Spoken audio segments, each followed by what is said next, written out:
they start developing their own streaming platform. Because when they were just licensing it to Netflix, Netflix was getting more and more power, and all the cord cutters are just going to, you're building Netflix. The problem with the music business is that it's too late. They already built Spotify, and Apple Music can't lose to nobody. They're too big to fail in general. So what the music business did is that rather than invest billions of dollars to compete in a atmosphere with Spotify, this and third, one thing we got that they don't got is that we own the shit. We'll just play the licensing game, right? So from then on, they just license. But when they were making the first big deals, Universal said, well, fuck. At a point, Spotify could start feeling themselves and be like, as music continues, they could start offering people to sign to them. Now, what if Spotify offered people to sign to them? They become our competitor. They're just not the tech company anymore. So you know what? You know what the big three did? UMG, SME, Sony Music Entertainment, and Warner Music Group. They said, let's cut a deal with Spotify that they can't sign people. They could never be what we are. They could never compete like that. They could only be a partner. As part of that, we'll give them a big, by the way, Spotify was saying to them, yo, they're not broke, but they're like, yo, we're losing money. Like, we haven't figured out streaming to be a valid, reliable method of generating revenue. We didn't have enough subscribers yet. And Universal and all these companies said to them, okay, how about this? Give us some ownership over there. And you know what Spotify did? Okay, you take this ownership, you take this. What that did so they did two things. In these deals they did with the labels, they guaranteed that they could never compete with the labels in signing artists themselves. Now, there's some loop arounds with that too, which we get to another time. But basically, the streaming services were always going to be a partner to the labels. They could never be a competitor. You got to realize these three companies don't want competitors. It's us three and nobody else. Everybody's independent. We don't give a fuck about TuneCore, DistroKid. It's just us three. I didn't even think of it like that. That's wild, bro. So they did the deals with them. These companies could never compete. Not only could they never compete, contractually, they gave them a huge discount by making Universal own a piece of the company. If you Google it, you will be able to see.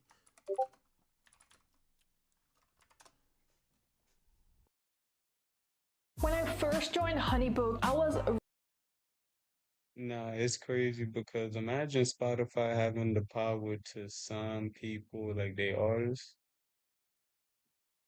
You would basically make a Michael Jackson situation where someone has control over their whole catalog and could. Phew.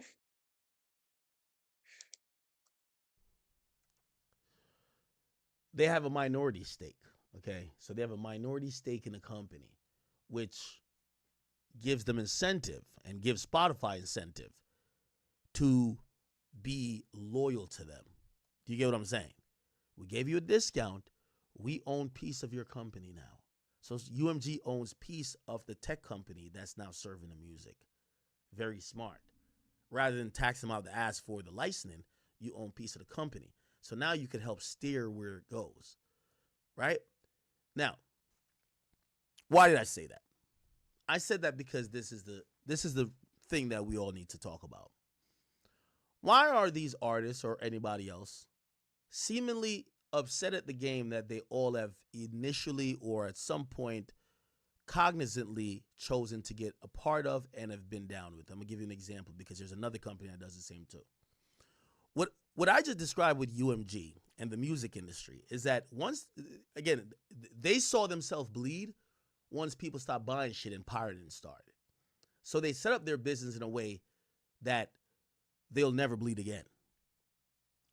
And I think I explained it, but I'll put the cherry on top now. Since we own the catalog, we have the biggest leverage. Let's own a piece of this. Let's twist TikTok hand that they got to listen to us. So everybody needs our catalog. We're going to starve them out. And if they don't get down with what we want, we'll take our music off their shit. Remember, with us three, it's 85% of music. So they got to get down. That's why with they the program. greased TikTok like that. TikTok was the example. Hold on, you're muted. Who's that? Is that My bad. My bad. Yeah. So what ends up happening is this essential point. Universal Music and Warner and Sony, they can't lose because they control every aspect of it. You know, their new thing is they realize that people start consuming music on social media. That's why they're doing all the deals with Meta and TikTok. You know, they stopped. Yeah, they came out and said, oh, the subscriber growth on Spotify has slowed. But we did 2 big ass deals with Meta. And Mark Zuckerberg gave us the bag. And every time these chicks be like, yo, real ass bitch give a fuck about a nigga, and you hear it playing in the background, we're getting licensing fees from that. We're getting the money over there. So what Universal has done, they use the leverage of having the ownership of the content, and they control the whole game. Essentially, what am I saying? You can't defeat them.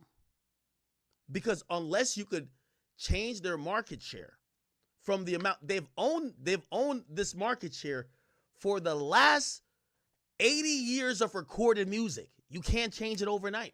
And even one artist can't change it in the twilight of their career or later on in their career. So they have the leverage that nobody can fuck with. I'm going to tell you who also does the same thing. And that's why I say these artists ultimately, they're going up against a machine they can't fight it, they can't beat. Live Nation. Look how ill Live Nation got this. By the way, Live Nation's in court. This is how dominant they are. And by the way, at some point, these labels, I don't know if, because they own minority stakes, they don't own it completely. Let me tell you how Live Nation is gangster. Live Nation owns Rolling Loud. They own all the venues. The big venues, they own the building. They own the ticketing. So they own Ticketmaster. They own the building. They own everything that gets sold in there. They own 90% of the market share when it comes to touring. Essentially, if live music touring will happen, you can't get them out the paint. Because if they want to play hardball, if you say, yo, we don't want to go with you, they can start playing games with you when it comes to the venues. Oh, well, this venue says you don't have the right insurance. Oh, well, you can't book this. Yo, Live Nation has these dates blanketed. Oh, so they could fuck with you. When you're playing versus these conglomerates, they own everything. That's what I'm saying with UMG and the rest of them. UMG has some control over Spotify, Meta, and these other entities that it's doing business with. How the fuck could you go fight against them? When they control everything, you need your music to pop. You need TikTok, right? Well, you got to deal with TikTok, or do they got to deal with TikTok? Are you getting paid billions by TikTok, or TikTok paying the labels billions and got to stay in their good graces? The point what I'm trying to say is that UMG, SME, Sony, and Warner, they have monopolized recorded music. All that independent shit sound good, but they have monopolized music by owning 85% of the catalog that's of recorded music, that they control every party that involves and touches music. Just like how Live Nation controls the touring business. And this is why one artist, Yo, this is nuts. These niggas really just gatekeepers, low key. can't go up against a conglomerate. How you gonna go up against them? Niggas said they With own the Pi, touring business. I'm like, Live Nation really do own that, bitch. They do own that motherfucker. Even if you tell them no, all right, let's say with Drake. Drake says, yo, I'm not signing back with y'all, man. Fuck y'all niggas, man. I'm about to go independent. I'm about to go get this shit lit. A word? Okay. Go ahead.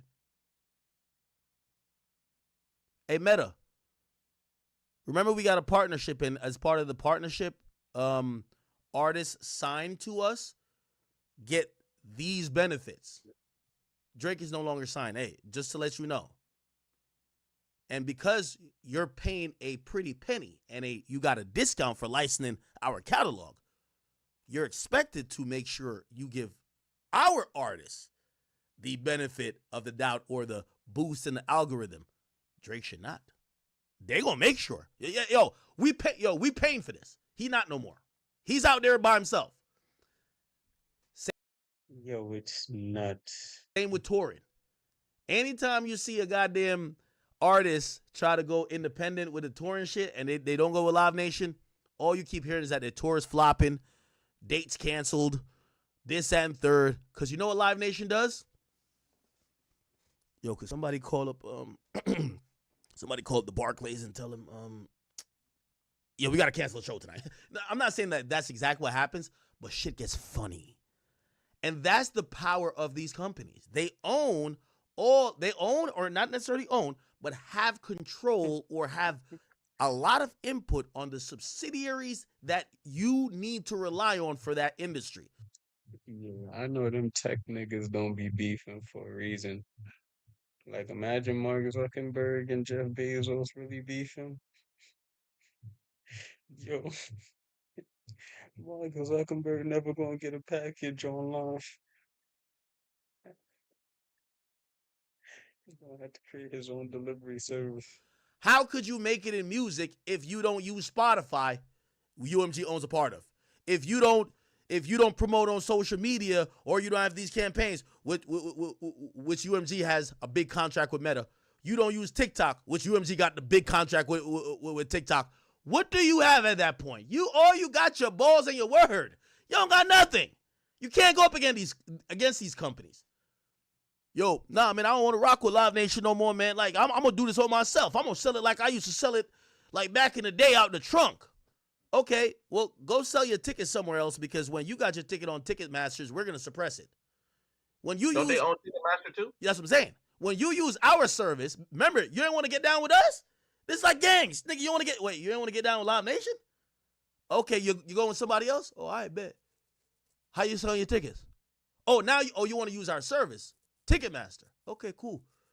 All right. Well, you know we do our promotional emails every week, and we send out the top concerts that people want to go to. Let's see if your concert's gonna be in it. Fuck no. We not in business with you like that.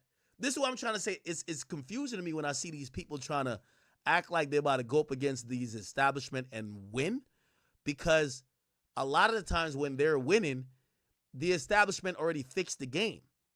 The music industry game is fixed by the labels. It's fixed. The live touring business is fixed. It's impossible for you to, like, and I'm saying impossible, obviously there's a possibility, but it's impossible that one artist that doesn't have a bajillion dollars and a bajillion connects could make a difference. It's the same thing what kind of Amazon got right now. Imagine if you're like, nah, man, Amazon cool and everything, but yo, man, I got a little website, man. I think we about to start competing with them. They ass. We do drop shipping. Now, this shit gonna be popping. No, you won't, motherfucker. They control a lot of shit. Amazon, like, put like this, and there's so much cross-collateralized thing, and this is where these bigger relationships come in. For example, I was telling people, I'm like, yo, Twitch. So Twitch has never been profitable. Okay, the competitor to Twitch, they're trying to say is Kick. They both have to pay Amazon because Amazon Web Services is the place that hosts streams. I'll give you one interesting thing about, and just to let y'all know, streaming, like, they still have, it's about technology. They haven't figured out what streaming is yet. Like, in terms of fully being profitable, and you might be like, how? Like I said before, I think Kai Cenat's making $250,000 a day in this subathon. Do you know how much it costs Twitch to keep to broadcast Kai Cenat's stream? We're talking about servers here. You're broadcasting to over 100,000 people on average daily. It costs them $100,000. This is why now Damn. Kai obviously that is profitable. He has subs, this and third, but they don't only let niggas like Kai stream. You could go stream till eternity with 18 people watching you, and you're losing them money. They're not gonna tell you that, because if they restricted who could stream based on your audience, you would never go stream there. But here's the thing though. How could somebody ever compete with Twitch and knock Twitch off when the person you have to pay to host your stream owns Twitch? You think that Amazon, not that they care that much, because Twitch is a really small entity of Amazon. Amazon owns Twitch. You think Jeff Bezos and them is going to be like, all right, we want to get Twitch off the ground, but we're going to give priority to what you got going on over what we own? You buy a 100k Thunder challenge, we will I kind of get it because I got off a kick and came right back to Twitch. It's never going to happen. So I'm just showing you, like, in a lot of these circumstances when you're dealing with big conglomerates, the fight is fixed. How do you, like, this is why Rumble was slightly different. So Rumble is the only live streaming platform that doesn't use AWS. AWS is Amazon Web Services. Amazon Web Services is the backbone of Twitch. It's the reason why if you're watching me now on Twitch, you could see me on Twitch. Google doesn't use it, but Google has their own thing. They've been producing videos for a while, but Google doesn't only aim to try to compete in live streaming. Google just dominates video. So get Google out of the paint. Twitch wants to be the only live streaming platform, sole live streaming platform, right? Kick is trying to compete with them. But Kick got to pay the people who own Twitch. This is like, and I'm only saying that to tell y'all the fight is fixed in all these type of things, man. So listen, as much as I like Drake, bruv, what the fuck is Drake going to say to these people? All right, bro, I'm about to go independent. All right, bet. Good luck, nigga. When we holler at Spotify, Meta, TikTok, all these other entities that usually are boosting you or algorithmically pushing you because of our contracts and our existing agreements, when we holler at them and say, yo, that nigga no longer with us, and remember our deal that you are paying us $3 billion every year and a half is for our artists, make sure that nigga who's no longer on our roster does not get any of those preferable treatment or algorithms that you would give to our artists, because contractually it's only for our artists. Okay, let's see how Drake survives then. You can't beat the establishment. Anyway, Kyrie, what up, man? I see you popping in.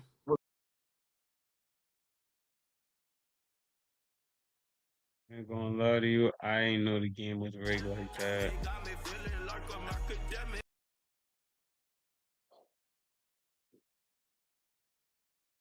Yeah, I ain't know the game was rigged like that. That's crazy.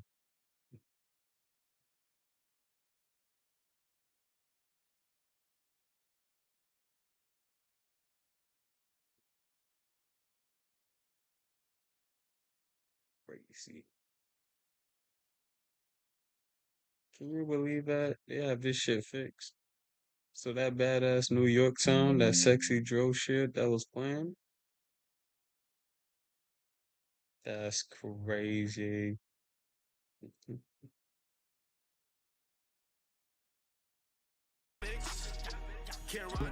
Yo, I got a question I've been wanting to ask you since this lawsuit came out. I feel like nobody's talking about. It's the Gamma angle, right? Mm-hmm. What if, like, everybody's making it seem like UMG got no reason to not fuck with Drake? This is what I deduced from the situation. What if UMG found out that Drake, after getting the big deal, was getting equity from Gamma, which is a competitor to the industry as a whole, as a tech company, right? You don't think it's something there with the Gamma? Also, I heard, I don't know if Wait, this is hold true. on. Wait. Say that one more time. I'm sorry. Say that one more time. You don't think UMG Lucian may have like a issue? Because remember, I was right about this, and you looked at the cat. You looked at me like I was saying some bullshit when I said this seemed like a nigga is rebellion. You know what I'm saying? You was like, oh no, niggas not rebellion. No, I give you that. Like, No, like actually, that. You know, I think Joe was bringing that up too. You and him, yeah, were right. Thank you. But yeah, the Gamma shit, right? I found it very interesting. Thank you. Right? On the verse, I forgot what song it was. Drake told Rick Ross to take his little check and stay out of his business. Remember that? Yeah. Something tells me that Lucian probably heard, and I'm just saying Lucian because that's the one we attribute as the head of UMG. Maybe it's a bigger thing than that, but you don't see a word. Speaking of heads, y'all seen the Rothschild that got supposedly killed in Beverly Hills?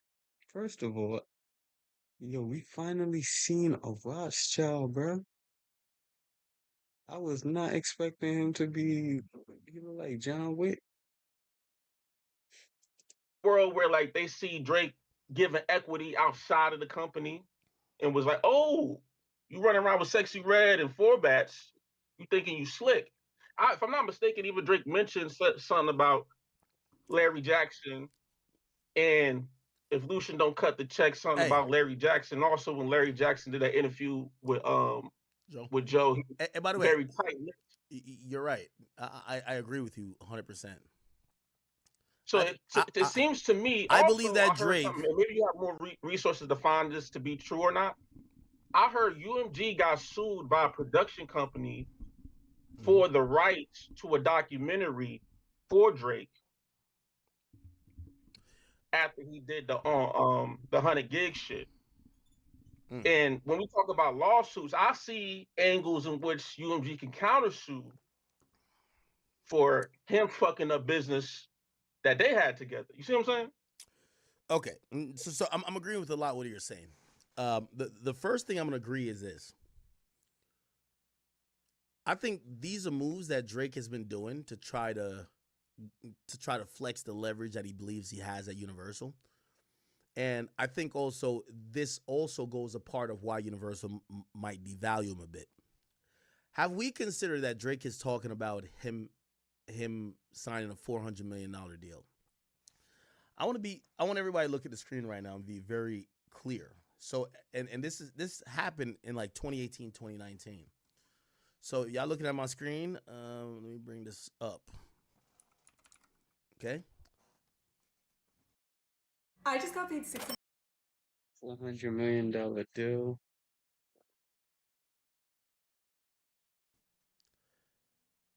Now, a lot of this is coming on third-party information, but some of this information is really validated because these people work in these buildings we're talking about.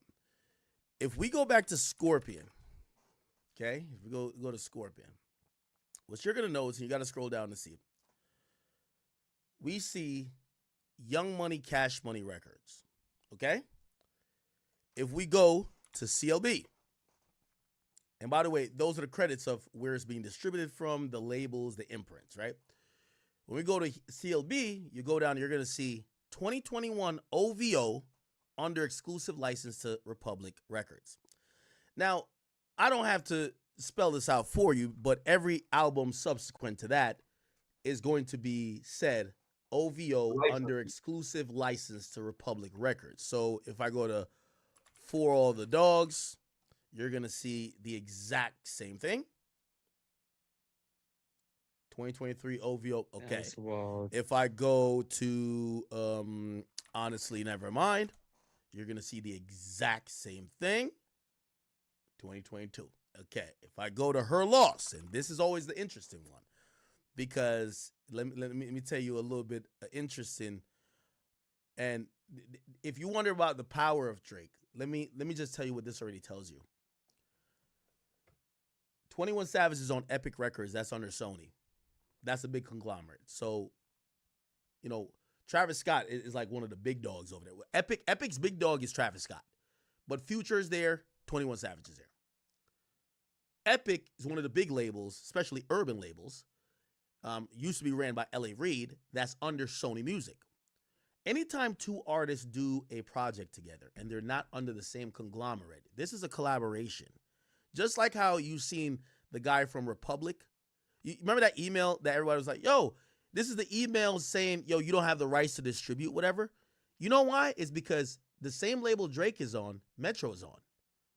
So when Future does remember, Her Loss is the exact same thing in terms of label collaboration as We Don't Trust You. Future is Epic. 21 Savage is Epic. Metro is Republic Universal. Drake is Republic Universal. So when you've seen that email, it shows you the collaboration. But let me tell you the power of Drake. Do you see Epic's name anywhere here? Nah, hold on. Metro. Alright, so that gave me perspective. Alright, damn. I'm kind of looking at Metro a little funny style. Damn. Big answer, no. What you could say is this. Drake is a bigger artist, and anytime there's a collaboration project, there's a negotiation. You have to negotiate. What label owns the rights? Who's going to control it, administer it? What's the profit splits? Is this going to count as an album for each person? Is like, what is this? Because the rights for each artist is owned by two different entities. You notice you see OVO, Republic, UMG. You see nothing about Sony. What I could clearly tell you is that when you do an album with the big dog, Drake, fuck your label. Your label gonna have to get down and lay down. That's what it is. Let's just do some Googles. We don't trust you. Okay? Now, when we look at this looks very different. This is Future and Metro. It says 2024 Wilburn Company Holding, which is Future's company, and Boominati Worldwide, which is so Future and Metro's company under exclusive license to Epic. What's Epic? Sony.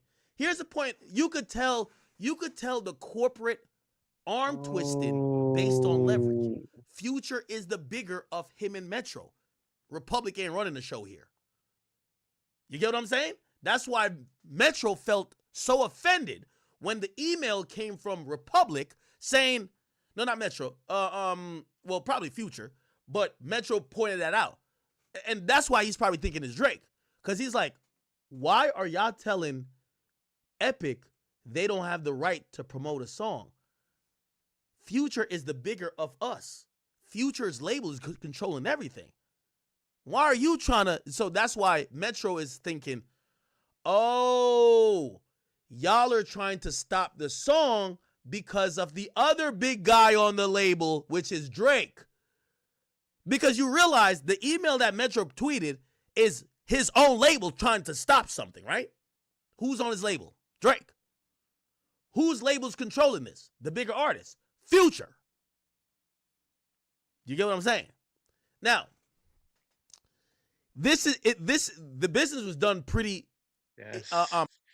That's pretty like equitable here. that don't matter. Because it says it's under exclusive license to Epic, right? Sony Music with Republic UMG. So it shows a partnership of both labels are going to work on this. It's not only one label, even though Future could have did that, but he's not going to do it to his homie. He's not going to do it to his homie. By the way, I'll tell you what a lot of other little small indie artists told me. They said when Drake gave you the stimmy, Drake, in a way, would do it where your song got to drop on his label. He got to drop through, and some people felt a way about that. Anyway, and let me not get too much off topic. Okay, so that's going on, right? Oh, I get what Kendrick said, what he said now. He a colonizer because they always got to drop on his label. Drake, I don't know. How much songs did Drake drop on another label before? Right? Wait, what was I talking about right before? Yeah, let's get back on the gamma angle. Oh. Gamma angle. Yeah. Okay. I think there's something there, gang. Oh, I think there's something there. No. Perfect. Yeah. I went off a little bit on a tangent, but I'm still here with it. Check it. You know what's been the interesting part of all of this? Drake is talking about him getting $400 million from UMG. And this is why I bring up CLB. So CLB, and this is what I've heard. Every project from CLB on, that's when he signed the $400 million. Mm-hmm. Drake owns, I think, half of the catalog. That's why it says OVO under license to Republic. He owns part of his own shit now. Here is a thing that I think Universal was probably always watching and checking out. Remember when Drake was on Young Money, Cash Money and he established OVO? A lot of people say, why isn't OVO just under Cash Money or under Young Money, Cash Money? I don't think it was even under UMG, was it? It wasn't. He brought it to Warner. Oh. He brought it to Warner. And this is what I'm trying to say. Universal been watching Drake do business with their competitors, and yeah, they're giving him the money, but he's not bringing everything into the fold. Do you get what I'm saying?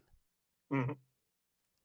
OVO at that point was being distributed by Warner, right? Give me a second. All right, let me get off of this. Yo, that's wild. OVO. Okay, they left Warner. By the way, they left Warner supposedly in 2022. It might have been 2021. Then they announced a new deal.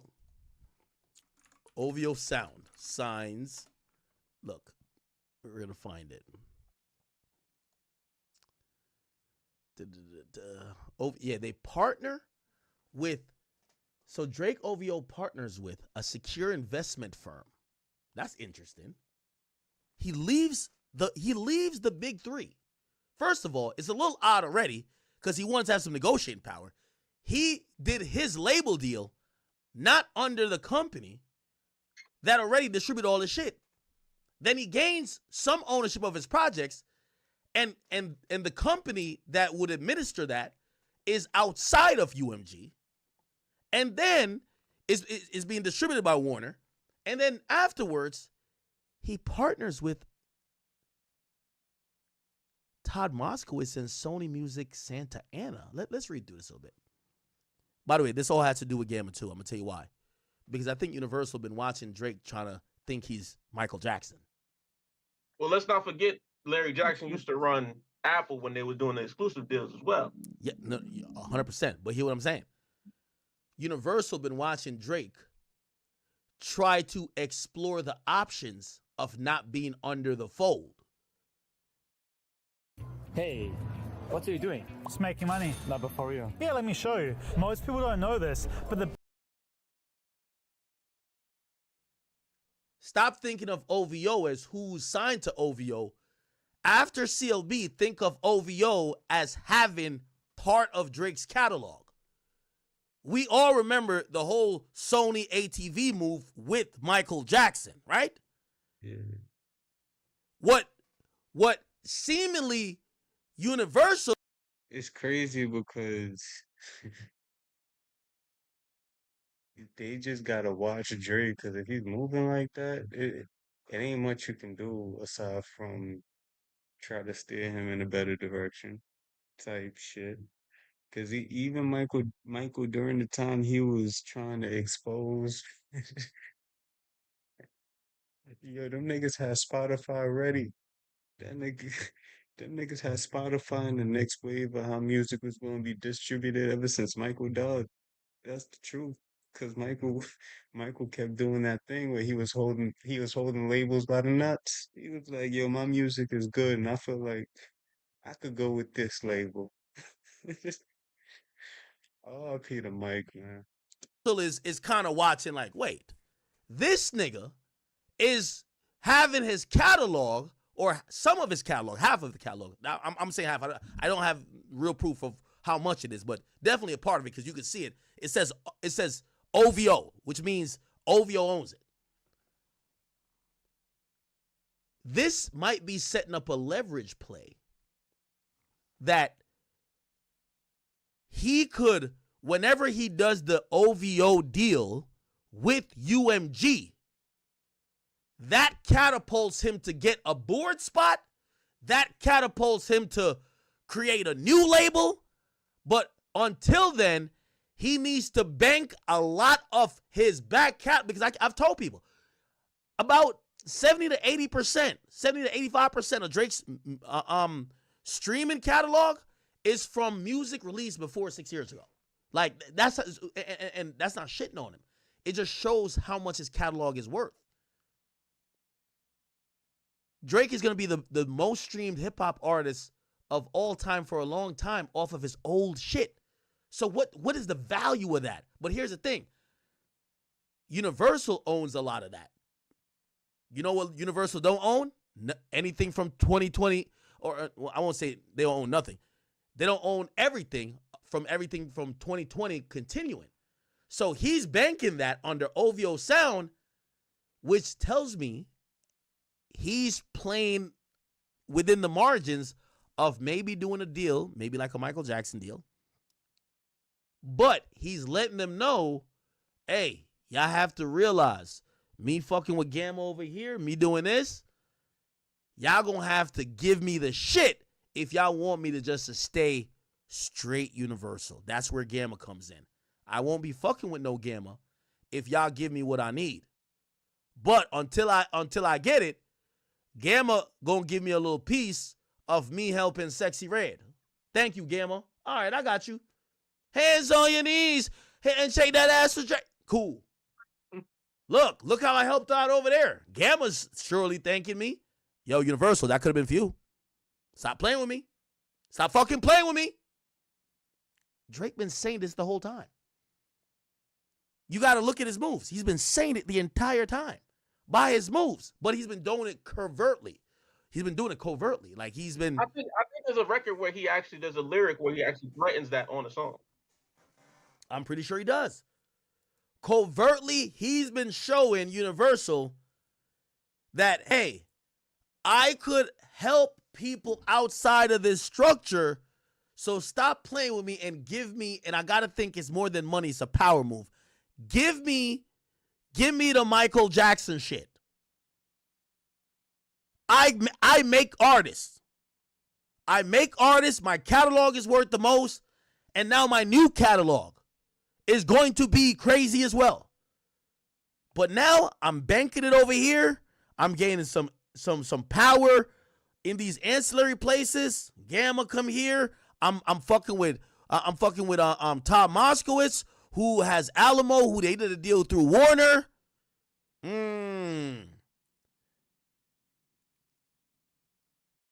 If you give me 20 seconds, I will guarantee.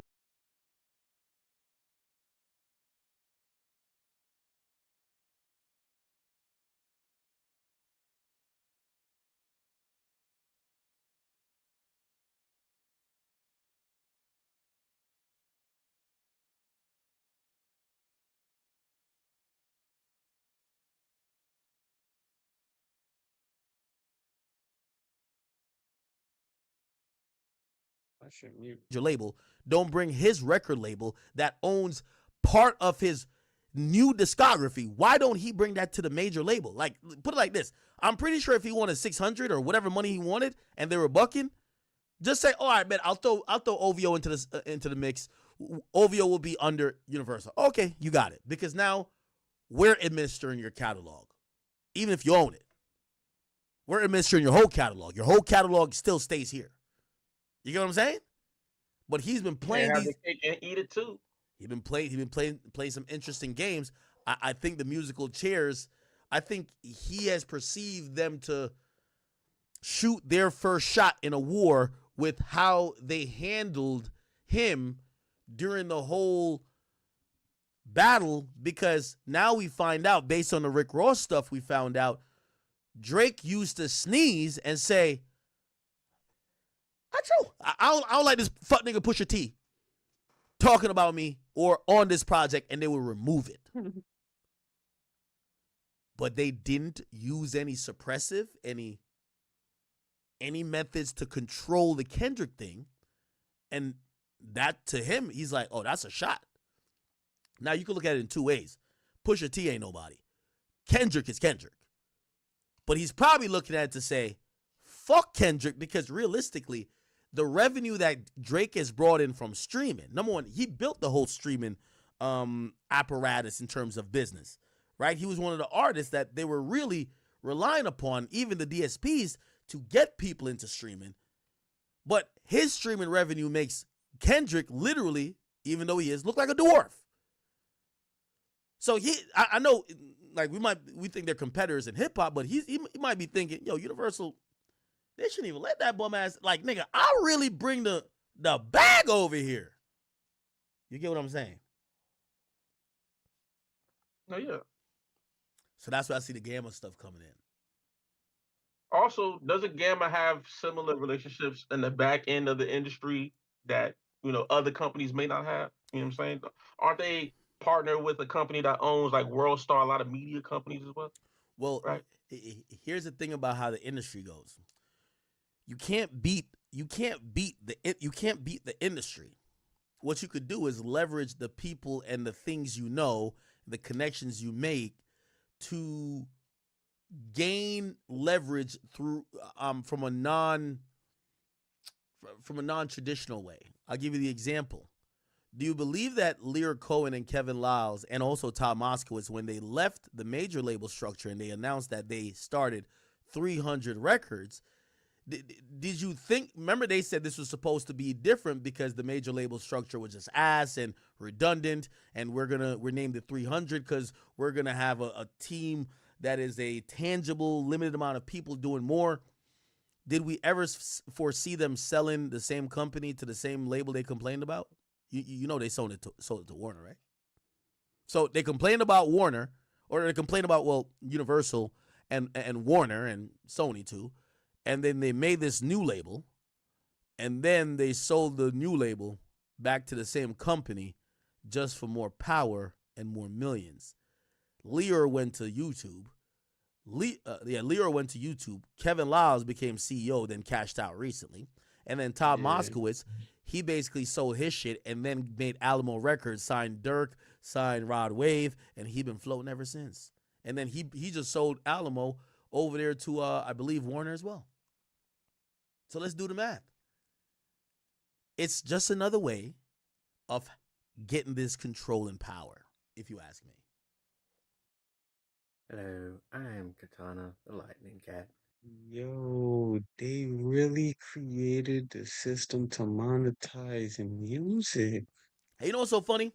Chat, I love doing, when I get off of here, half the music information. Because the real people working in these buildings, they call me, tell me I'm right, and then give me more information to tell y'all. They just tell me to keep it anonymous. I got a serious question. Have you heard anything about UMG being sued for the rights to a Drake documentary? Have you heard about that? No, but now that you've mentioned it, I'm going to look into it. Like there might be something to it. I would imagine that a lawsuit like that would be caught by, some of the music publications, the music business. What's that one website? Music Business World. I would think that Billboard would catch it. But maybe if somehow it went unnoticed. This was during the beef, so it could have got overshadowed, right? Because I seen this on Twitter. You know what I'm saying? People sent me shit to try to get to you, and that, so I didn't see nothing else about it that I would think you would have heard about it.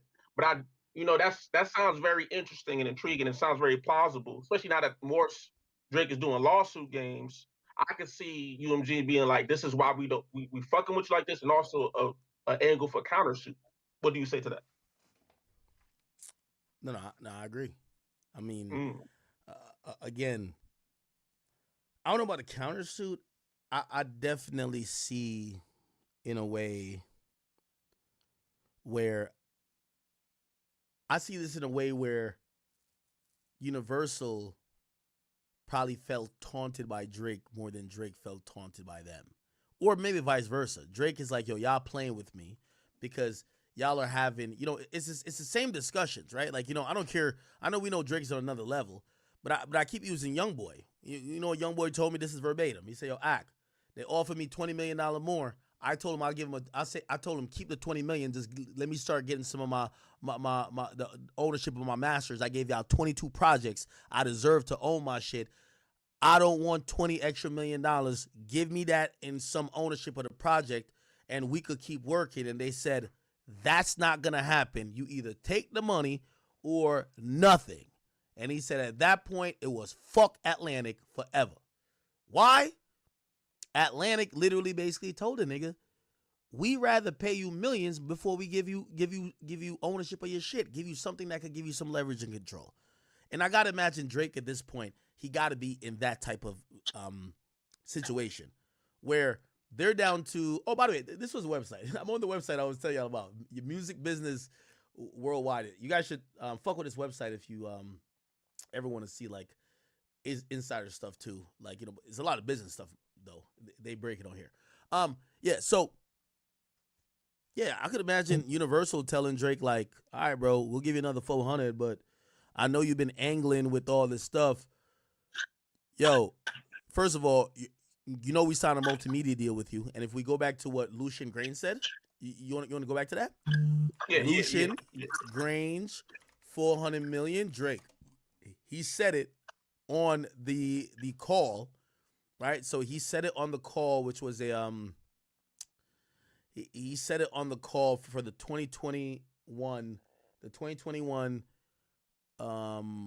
re-signings. It was one of the I forgot what quarter call it was, but it was one of the investor calls.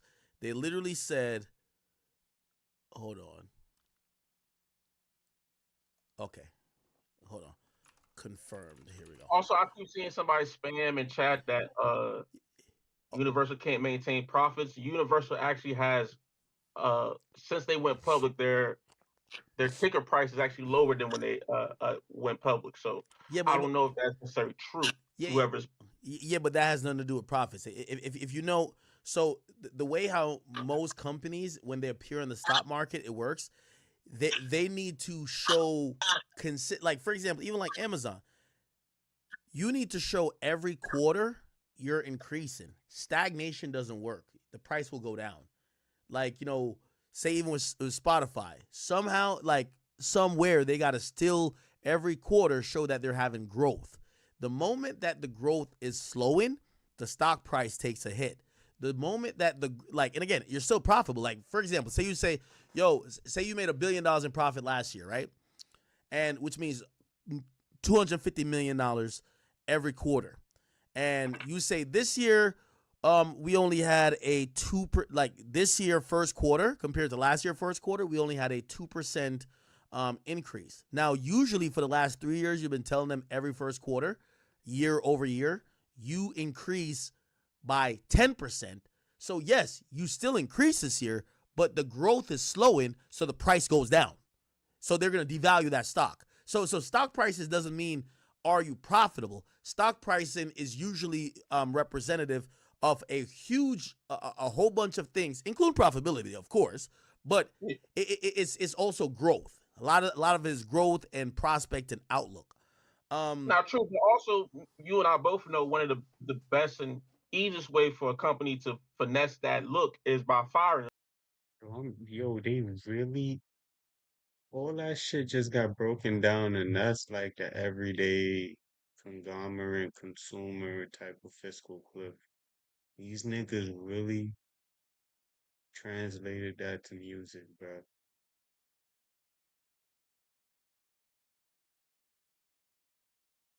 A bunch of people too. Telling you, that's how true it is. They can't gotta come commercial break.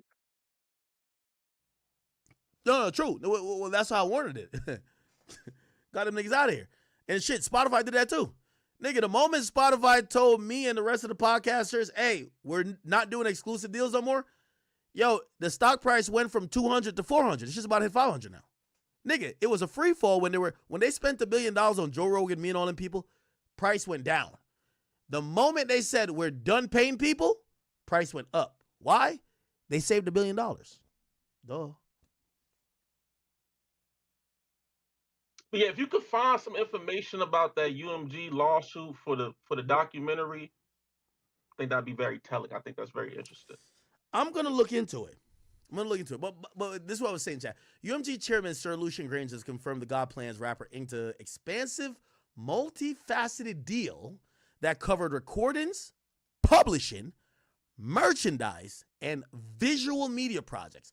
Visual media projects to me could only be thought of as a documentary. I don't know what y'all think about that. Everything he dropped on 100 gigs kind of told me, oh, he has a documentary cooked up, and he gave us the B-roll to fuck with them niggas, to let them know, hey, you know, since we ain't released that documentary yet, or he's probably been shopping it to them, saying, yo, this is going to be a big documentary release, blah, blah, blah, blah, blah.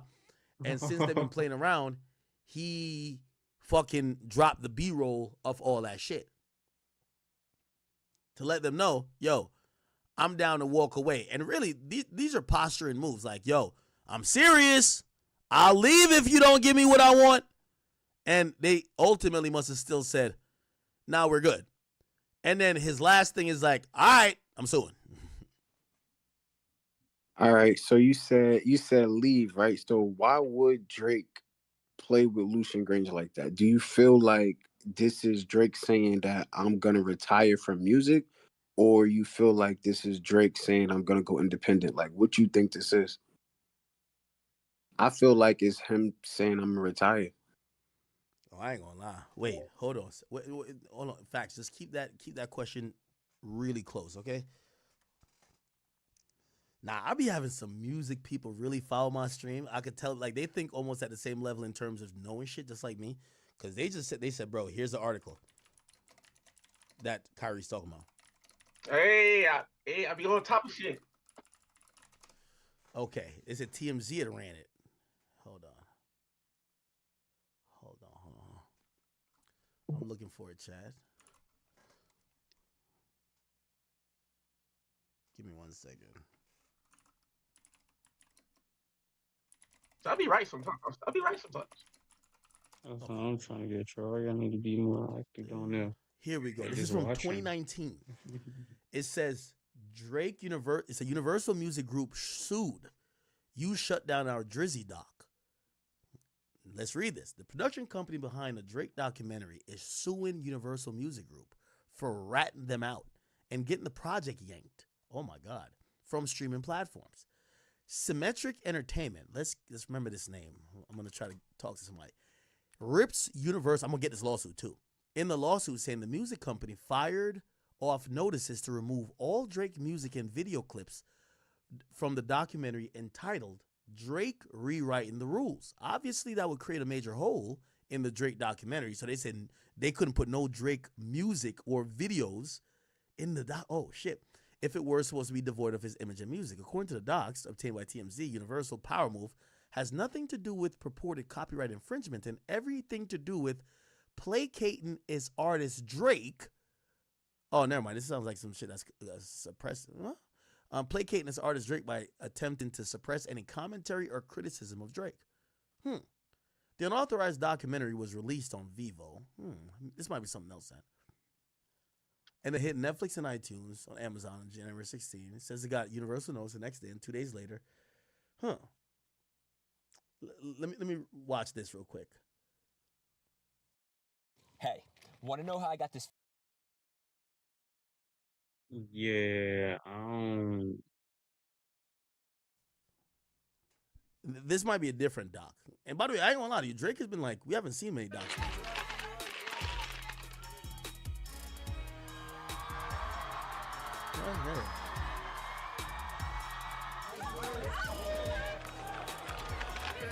Drake is a cultural phenomenon. White, black, Christian, Jewish. He's pop, he's hip hop, he's hard. Now remember all the 100 gig stuff we've seen doesn't have the commentary. It's just raw footage. The thing about a documentary, it always has a narrative and a commentary, and you have these guest people who are speaking. The assumption that we have is that Drake was creating this himself. We don't know if he already had a deal with someone that was going to do it. And then maybe went back. We have no idea. But let me keep playing. He's soft. He can rap. He can sing. You put that together, that is amazing. It was so Yo, Drake before the bill just looked so funny. broad, it was musical. It sounded like at that moment. And there was nothing like it. He gave you the whole spectrum of what hip hop was and what it was going to be. Things have been said so many times. The only way you're gonna say it new is if you say it honest and genuine. An R&B artist asks a rapper to get on his or her track. I'm wondering if this had any to do with any footage in 100 gigs, or was this something separate? Okay. I'm gonna assume this is something separate because I saw this lawsuit thing come out recently during the beef. So the one you're talking about, you're saying it came out during the beef? Yeah, during the beef, and this was right after he did the 100 gigs thing. You know what I'm saying? That I saw it on Twitter. Somebody sent it to me, and they said UMG got sued for the rights. Now I don't know if that person was referring to this lawsuit, but again, an artist of Drake's magnitude putting out unedited documentary content is very odd. Because we know that would have been